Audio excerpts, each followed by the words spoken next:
Bonjour et bienvenue dans cette nouvelle vidéo. N'oubliez surtout pas de vous abonner et d'activer la cloche de notification pour ne pas rater les prochaines vidéos. Paul Kern est un soldat hongrois ayant reçu une balle dans la tête, tirée par un soldat russe, pendant la Première Guerre mondiale. La balle le priva d'une partie de son lobe frontal, ce qui eut pour effet de l'empêcher de dormir. Ne ressentant pas le moindre signe de fatigue, Kern serait ainsi resté éveillé depuis son réveil à l'hôpital de Lemberg où il avait été transporté à la suite de ses blessures. Dans l'article L'homme-machine, paru dans le journal du 30 mai 1931, Isabelle Sandy, explique qu'en 1915, un officier hongrois, Paul Kern, fut grièvement blessé à la tête. La trépanation fut jugée indispensable. Les chirurgiens qui la pratiquèrent constatèrent qu'une balle s'était logée dans le cerveau. Ils réussirent à sauver le patient. Depuis, Paul Kern a perdu le sommeil. Il ne dort plus et n'en éprouve aucune fatigue. Il se porte à merveille. Clément Vautel, dans Dimanche illustré du 2 janvier 1938,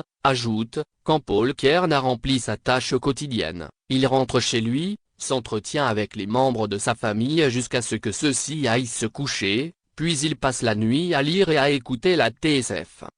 Espérons, pour ses voisins, qu'il y met, comme on dit, une sourdine. De temps en temps, il se repose et ferme les paupières, mais ce n'est qu'afin d'éviter le surmenage de ses yeux, car jamais, au grand jamais, le marchand de sable ne passe pour lui. S'il vit doublement, Kern mange doublement aussi, il prend 4 repas le jour et il en prend autant la nuit.